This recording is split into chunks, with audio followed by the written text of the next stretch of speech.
Check out FlipsideGaming.com for all your gaming needs. Use the promo code HEROES to save 10% on all orders over $10. Between now and August 10th, if you use this promo code, you will automatically be entered into a drawing where 4 winners will each win one of the Commander 2018 pre-constructed decks. See the description below for more details. Hey there, this is John from Heroes and Legends, and welcome to Day 1 of official Commander 2018 previews. We got a ton of cards to talk about today, a lot of them being from that Artificer deck, the Is It one, so that was the focus of the previews today. But there was a leak also, which showed us the other 3 Commander Planeswalkers, so we will look at those at the beginning of the video. Quickly before we get started though, we are running that promotion with Flipside Gaming like you heard at the top of the video. All the details are in the description below. You can find out how maybe you can win one of these Commander 2018 decks. Also, our Patreon page is linked down there, as well as links to products on Amazon. These are all ways to help support the channel, and as always, thank you to the folks that look at those links, but also to all the viewers. Y'all make the channel what it is. So without any further ado, let's get into it, and we'll begin with these leaked Planeswalkers. Also remember, as we look at the cards today, all the mythic rares will actually come in foil form in these products. Here's the first one. It's Aminato, the Fate Shifter, and this is from the Subjective Reality deck, which is Esper Colors. The theme to this deck is going to be what's on top of your library will matter. So let's look at the card. It's going to cost Esper Colors for a 3 loyalty Planeswalker, of course has a mythic rare designation, +1, draw a card, then put a card from your hand on top of your library. Of course makes sense for the theme of this deck. -1, exile another target permanent you own, then return it to the battlefield under your control, so a cheap flicker effect, I do like that. Also notice it is permanent you own, so you can use it to actually regain control of one of your cards. -6. Choose left or right. Each player gains control of all non-land permanents other than Aminato, the Fate Shifter, controlled by the next player in the chosen direction. And of course, this can be your commander as it denotes at the bottom. So overall, I want to learn more about this deck. This seems like it could be a really fun card. Like I said, that +1 makes sense for the theme. The -1 flickering something that can always be good for you. The -6, I mean, adding this randomized element to the game could be a lot of fun. There's not even red in this casting cost, and it's doing something pretty high variance. That's awesome. And no doubt you can think of some ways to manipulate that -6 so you can benefit even more from it. Also important to point out, this -1 can open up some combos like this one, for example, Felidar Guardian and Altar of the Brood. Okay, here's our next commander, and this is in the Adaptive Enchantment Bant deck, and this is Estrid the Masked. For Bant in 1, you get this mythic legendary designated Planeswalker, of course, 3 loyalty, +2, untap each enchanted permanent you control. -1, create a white aura enchantment token named Mask, attached to another target permanent. The token has enchant permanent and totem armor, so that's a cool mechanic coming back. -7, put the top 7 cards of your library into your graveyard. Return all non-aura enchantment cards from your graveyard to the battlefield, then do the same for aura cards. Notice the auras do not target, so they can go on shroud creatures if that ever comes up. Okay, so there's a lot happening here, and again, it denotes that this can be your commander at the bottom. So the +2 effect is giving us a clue. There's going to be a lot of auras in here. The -1, if you're not familiar with totem armor, what that does is basically, if something's going to destroy the permanent that it's on, then you remove the damage and destroy the aura instead. So it's a way to protect your stuff, so that actually feels pretty good. It is -1. It comes in with some low loyalty, but I feel okay because the +2 ability should be able to move it up quickly. It doesn't feel like it's going to be really fast at protecting your stuff, but it can protect something that's important right out of the gate, so I like that. The -7 is going to allow you to bring back enchantments and auras from your graveyard, which could accumulate there throughout the game. It is one of the ways to make auras a little more consistent too, because if they have a chance of coming back, you don't have to worry as much about being 2 for 1 and such. So I like that this is trying to just strengthen that strategy basically throughout all of its abilities. And that's pretty good and probably necessary for this type of strategy just generally. So I like it. I want to learn some more about this deck for sure. All right, let's move on to Jund, which is a Land Matters deck this time around, and Lord Windgrace. This again is a mythic rare Planeswalker. It's going to cost you Jund in 2, but it gives you 5 loyalty this time. +2, discard a card, then draw a card. If it's a land card that's discarded this way, though, you get to draw an additional card. That's pretty sweet. -3, return up to 2 target land cards from your graveyard to the battlefield. -11, destroy up to 6 target non-land permanents. Then create 6 2/2 green cat warrior creature tokens with Forest Walk. Wow, and of course this can be your commander. So this one I like a lot because even though it costs slightly more than the others we looked at, the +2, starting off with 5 loyalty, it builds pretty quick. The -11, I'm assuming there's a way to give opponents a forest in this deck. We'll have to wait and see, but that could be pretty strong, especially if you just need to take out an opponent towards the end. The -3 is going to let you return lands directly from the graveyard to the battlefield untapped, which is pretty sweet, and it lets you juggle things. I'm sure there's going to be a lot of benefits to sacking lands and so forth. As a matter of fact, don't know if it's going to be in here, but this could work really well with the Gitrog monster, and I know there's a lot of fans of that card out there. We'll have to see if they reprint it here, but if not, definitely a great upgrade. Okay, here's Saheeli in that Izzet Exquisite Invention deck, and this is all about Izzet artifacts, especially artifact tokens. We're going to see a lot of this deck today, actually. So we did get a true preview of her, so let's take a look at it. Saheeli the Gifted, this is red, blue, and 2 Legendary Planeswalker Saheeli, Mythic Rare, 4 loyalty, +1. Create a 1/1 colorless servo artifact creature token, +1. The next spell you cast this turn costs 1 less to cast for each artifact you control as you cast it. -7. For each artifact you control, create a token that's a copy of it. That token gains haste. Exile those tokens at the beginning of the next end step. And of course, this can be your commander. So this is what this deck's all about. It's creating a lot of artifact tokens and then swarming with them. So it doesn't feel, at least from what we're seeing so far, as much as a traditional maybe artifact strategy, as much as think servos, thopters, constructs, and just going after your opponents with them. Seems like it could be a lot of fun. So let's take a closer look at some other cards. We have Echo Storm. This is 2 blue and 3 sorcery. This is designated as a rare. When you cast this spell, copy it for each time you've cast your commander from the command zone this game. You may choose new targets for the copy. Create a token that's a copy of target artifact. So it doesn't have to be artifact creature, it's target artifact. It doesn't even have to be one of your artifacts, so it does have a lot of versatility to it. Even if you didn't play your commander yet, playing this for 5 isn't the worst thing in the world. And later in the game, when you do need to finish off your opponent, maybe you can copy some constructs or something and just get enough damage across to do it. So yeah, it feels like it makes sense in this deck. Maybe not insanely powerful, but I do like the versatility behind this card. Loyal Drake. This is a blue and 2. It's a Drake 2/2 uncommon with flying, and it has Lieutenant at the beginning of combat in your turn. If you control your commander, draw a card. So that's actually pretty strong. A Wind Drake with that ability attached to it. And I'm glad to see the Lieutenant mechanic back. I think that's actually a pretty cool one, and I'm glad they're exploring it some more. Vedalken Humiliator. This is a blue and 3. It's a 3/4. This one's also designated as a rare. Vedalken Wizard. It has Metalcraft. Whenever this attacks, if you control 3 or more artifacts, creatures your opponents control lose all abilities and have a base power and toughness 1/1 till end of turn. So this is a card that's going to enable the strategy, because if you have a bunch of 1/1 tokens and your opponents have big creatures, you're going to need a way to make profitable combat situations for yourself. This is one of those ways that will be in the deck, and I do think that's pretty smart. But there's other things you can do with this too. Imagine playing this alongside Pyrohemia. Now, I don't know if this will be reprinted in this particular deck or not. If it is, wonderful. If not, maybe an interesting upgrade.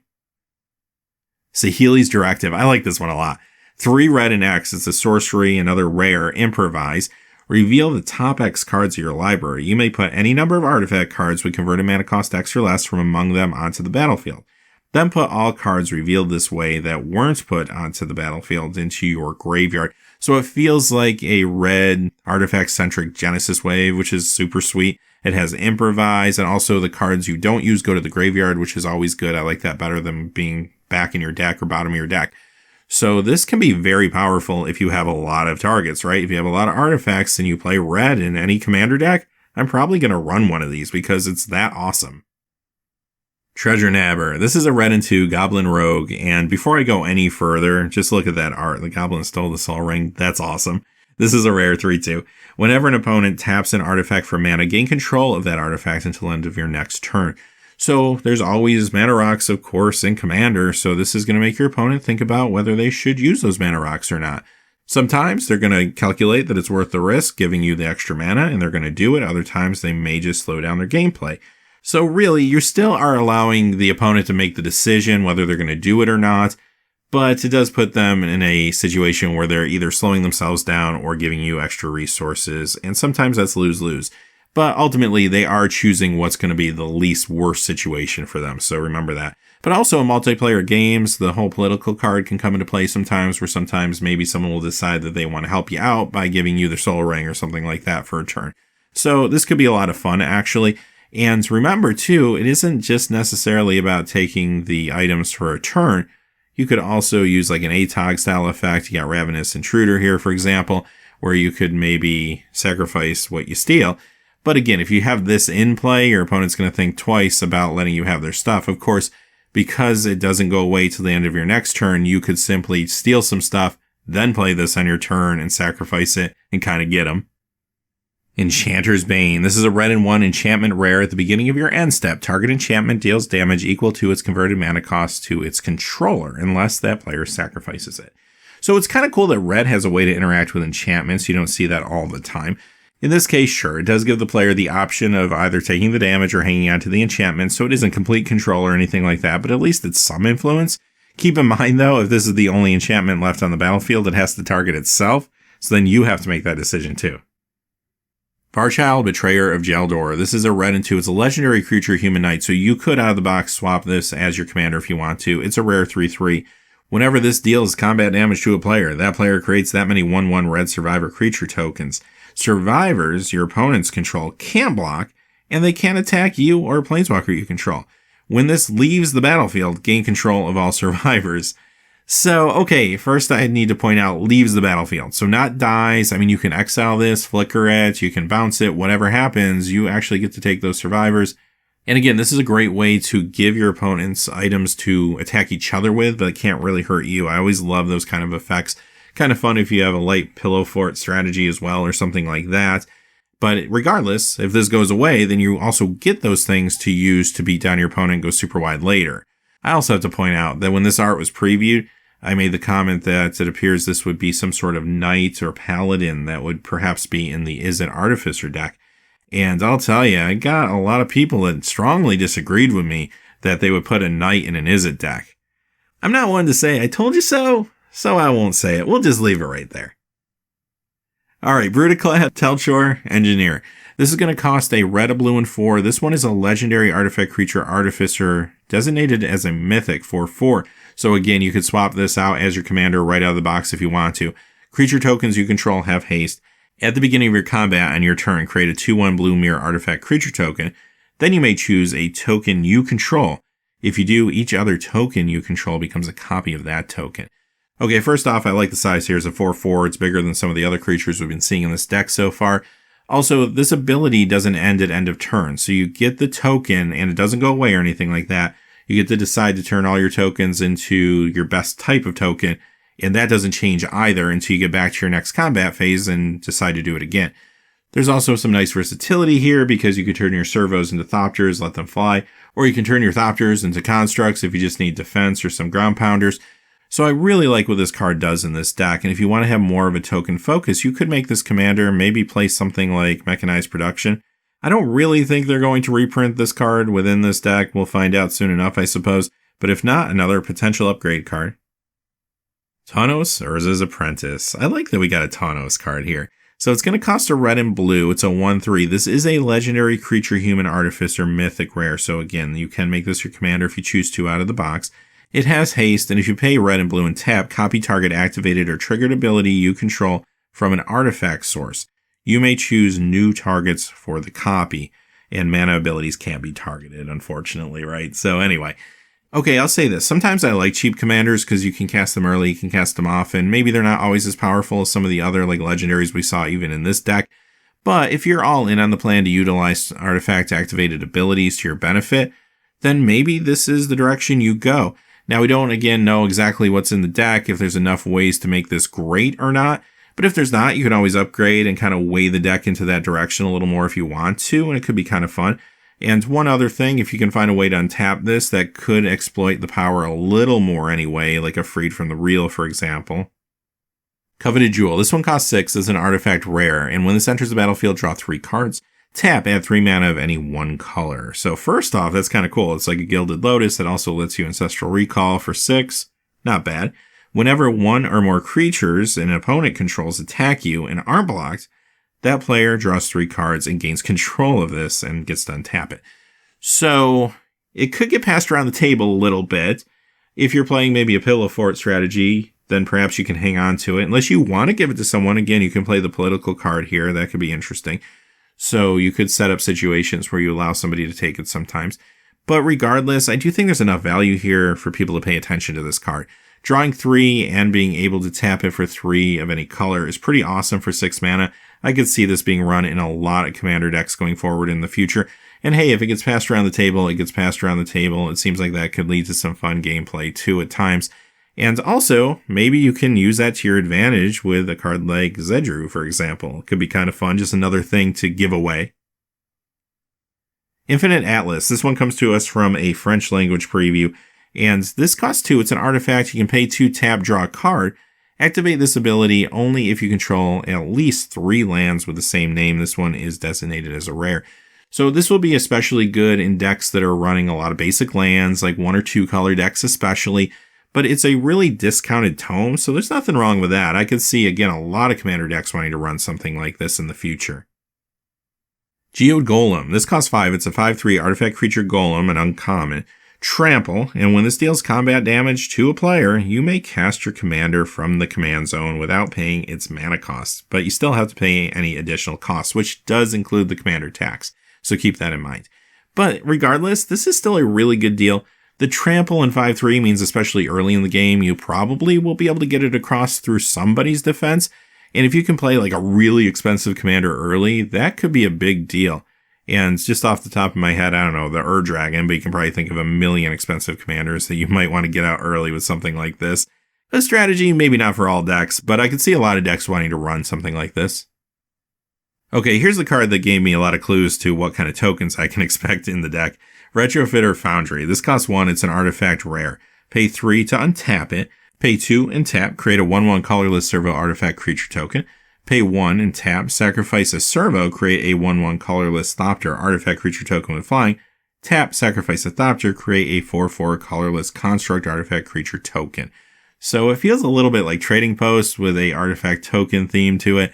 And ultimately, this could be powerful if you can find a way to get a lot of mana. Since it does untap itself, you could go crazy with a card like this. One example might be, Mana Echoes. Don't think they'll reprint this in the deck. It feels like it would be a really powerful combo out of the box, but maybe another upgrade possibility. I like this card a lot, though, generally, because it gives you a lot of versatility if you're trying to dabble in artifact tokens. Forge of Heroes. This one's a common land.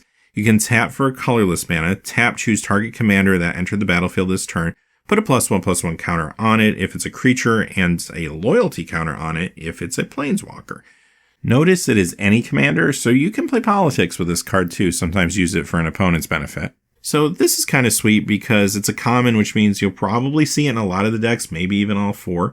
And it's just another one of those cards that kind of fits into any deck. Now, maybe you don't always need or want something like this, but I feel like a lot of decks will want to run it. One card that works really well with this, though, is Marchesa of the Black Rose. That's where my mind went right away when I saw this.